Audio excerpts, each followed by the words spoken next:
So what has Jesus been doing for 2,000 years now? Haven't you ever thought about that? I mean, most people think that Jesus has been in heaven for 2,000 years building mansions for us. Really? Is that what Jesus has been doing for 2,000 years? I mean, does he have a hammer and nails and he's just been hammering nails for 2,000 years? I mean, did it take him 6 days to speak the world into existence and yet it takes him 2,000 years just to make our houses?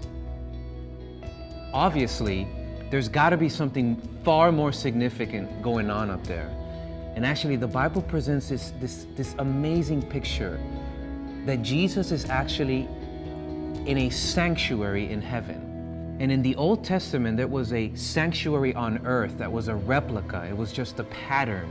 And in this sanctuary, the priest would minister on behalf of the people.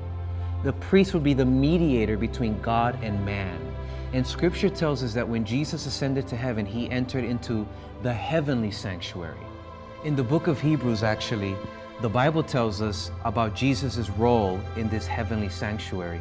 And it paints this beautiful picture that Jesus is now taking the role that the priest took on earth.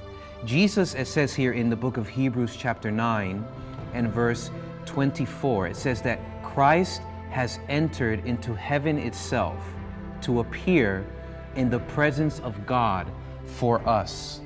So the priest that's up in heaven is actually Jesus, and Jesus is representing you, and he's representing me before the entire universe, before God and before the angels. But the beautiful thing about this message is that this Jesus who's representing us is the same Jesus who became a human being in the manger. It's the same Jesus that lived the human life and came in touch with the sufferings and the struggles of life, of human life.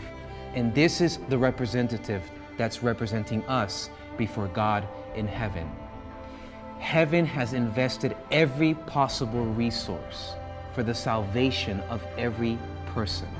Jesus is tirelessly engaged in ministry on our behalf.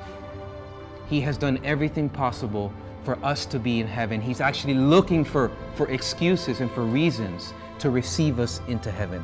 God is not looking for reasons to keep us out of heaven. God is looking for reasons to bring us into his presence before his Father.